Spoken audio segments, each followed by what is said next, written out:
క్రీస్తునందు ప్రియ పరిశుద్ధ దేవుని కుమారులారా, దేవుని కుమార్తెలారా, యేసుక్రీస్తు నామములో మీ అందరికీ వందనాలు, దేవునికి స్తోత్రాలు. ప్రియులారా, మనం సహోదరులు ఒకరికొకరు వందనాలు చెల్లించుకోవాలి. దేవునికి స్తోత్రాలు, స్తుతులు, కృతజ్ఞతాస్తుతులు చెల్లించాలి. కానీ చాలామంది తెలిసుండి చేస్తే ఏం తప్పవుద్ది, దేవునికి స్తోత్రాలు చెప్తే ఏం తప్పవుద్ది అని మొండిగా వాదిస్తున్నారు. ఎందుకంటే వాళ్ళు అందులో ఉండిపోయారు. అందులో ఉండిపోయి ఇప్పుడు నేను పెద్ద పెద్ద బోధకుడిగా చలామణి అవుతున్నా. ఇప్పుడు ఆ వాడెవడో చెప్పింది నేను ఫాలో అయితే నా ఫాలోవర్సు ఈయనకి ఇప్పుడు వరకు తెలియదా, ఆయన చెప్తే అర్థమైందా అని అనుకుంటారని వాళ్ళని ఏం చేస్తానంటే అదే గాడిలో చేస్తే ఏమవుద్ది. ఇప్పుడు ఆఫీసర్ని ఏముంటాను చెప్పండి, ఆఫీసర్ని సార్ అంటమ్మా, నా ఫ్రెండ్ ఉన్నాడు అనుకోండి, ఎరా అని భుజం మీద చేస్తా. ఆఫీసర్ని అలా చేస్తావా, ఎరా అంటావా? అంటే ఏంటి? బైబిల్లో చెప్పిందండి. బైబిల్ ఏం చెప్తుంది? సహోదరులకి ఒకరికొకరు వందనాలు చెల్లించుకోవాలి. ఎక్కడైనా సరే దేవునికి వందనాలు చెల్లించినట్టు ఉందా? ఎవరు చెల్లించారు దేవునికి వందనాలని? ఎక్కడా లేనిది వీళ్ళు అనుసరిస్తూ ఇది కాదు కదా అని అంటే వాళ్ళు ఎక్కడ ఒప్పుకుంటే మాకు తెలియదు అనేసి నా బ్యాక్గ్రౌండ్ అంటే నా ఫాలోవర్స్ అనుకుంటారని వాళ్ళని ముంచుతున్నాడు, ఈయన మునుగుతున్నాడు. అర్థమైందా? వాక్యానికి మనము నాకు తెలియదు ఏదైనా నేను గ్రహిస్తే ఇమీడియట్ మార్చేస్తాను. నేను కూడా ఒకప్పుడు తండ్రి నీకు వందనాలు, స్తుతులు, స్తోత్రాలు అనేసి కలిపి కొట్టేసేవాడిని. తర్వాత వాక్యము నాతో మాట్లాడింది. నా ప్రసంగాల్లో కూడా, పాత ప్రసంగాల్లో ఇదే ప్రార్థన ఉండేది. వాక్యం నాతో మాట్లాడినప్పుడు నేను మార్చుకున్న నా అనుమానంలో కూడా వాళ్ళకు కూడా చెప్పి మనం ఇలా చేయాలి, ఇది వాక్యక్రమం అని మనం నేర్పించాం. కాబట్టి ఇది అర్థం చేసుకోవాలి. ఎల్లప్పుడూ నువ్వు దేవునికి కృతజ్ఞతాస్తుతులు చేయుదుము అనేసి అక్కడ వదిలేలా. ఏమన్నాడు? కాదు అనగా, ఇది ఇంపార్టెంట్. ఇది మర్చిపోయామనుకో, ఇది మర్చిపోతే అసలు మనకి ఏం అర్థం అవదు. నేను కృతజ్ఞతాస్తుతులు చెల్లిస్తున్నాను అంటే ఏం చెల్లిస్తున్నావు, ఎందుకు చెల్లిస్తున్నావు, ఏమని చెల్లిస్తున్నావు, ఎవరికి చెల్లిస్తున్నావు, ఇది మనం ఆలోచించాలి. ఎవరికి చెల్లిస్తున్నావు? కృతజ్ఞతాస్తుతులు ఎవరికి చెల్లించాలి? యేసయ్యకి చెల్లించాలి. యేసయ్యకి మనోళ్ళు చేసే పనులు. కృతజ్ఞతాస్తుతులు ఎవరికి చెల్లించాలి? యేసయ్య నీకు వందనాలు ఆయన, యేసయ్య నీకు స్తోత్రాలు ఆయన అంటున్నారు.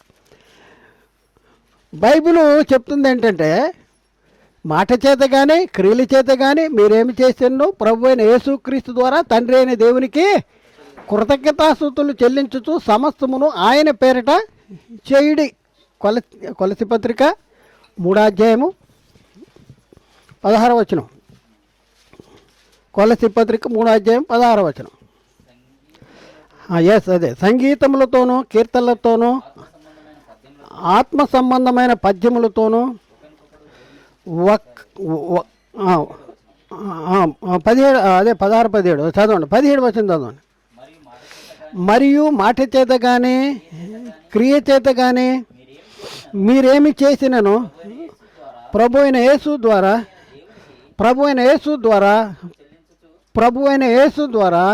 తండ్రి అయిన దేవునికి కృతజ్ఞతాస్తుతులు చెల్లించుతూ సమస్తమును ఆయన పేరట అంటే యేసు పేరట చేయండి. యేసు పేరట ఎవరికి చేయాలి? తండ్రి అయిన దేవునికి కృతజ్ఞతాస్తుతులు చెల్లించాలి. ఇప్పుడు కృతజ్ఞతాస్తుతులు ఎవరికి చెల్లించాలో కూడా మనకే అర్థం కాండి. కాబట్టి ఆలోచించండి ప్రియులారా. ఈరోజు మనం మారవలసిన వారంగా ఉన్నాం. మనము మారవలసిన వారించండి. ఒకసారి మనం పరిశీలన చేయండి. మన స్థితిని మార్చుకుందామా? ఒకసారి అలాంటి పరిస్థితులు లేకపోతే మన స్థితిని మార్చుకుందామా?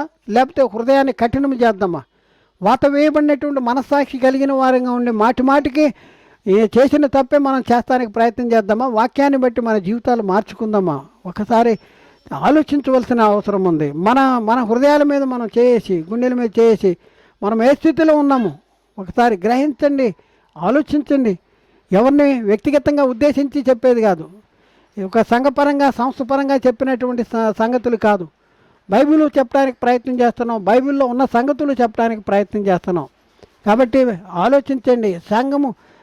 సంఘ పరిస్థితి ఎలా ఉంది ఈరోజు? సంఘంలో ఉన్నటువంటి పరిస్థితి, బోధకులారా ఎలా ఉన్నాం, విశ్వాసులారా ఎలా ఉన్నాం?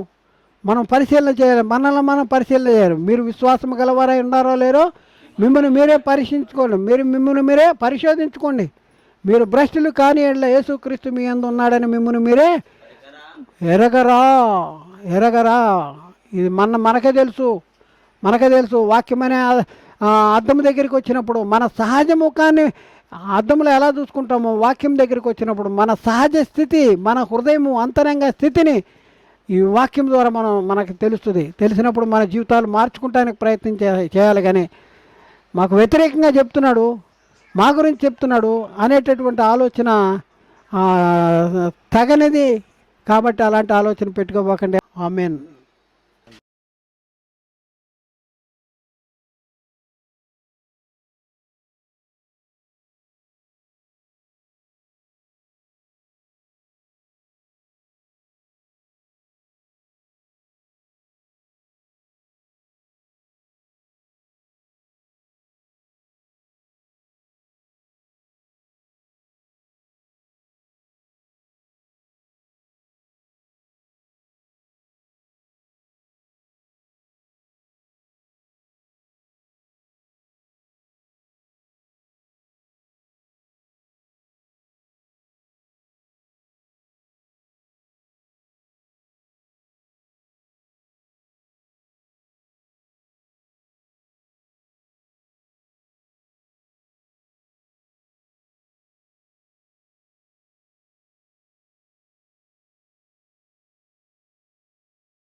ఉండవచ్చు, జ్ఞానాన్ని బట్టి నడుచుకోకపోతే ఈ రోజే మనం మార్చుకుందాం, మన జీవితాలను మార్చుకుందాం.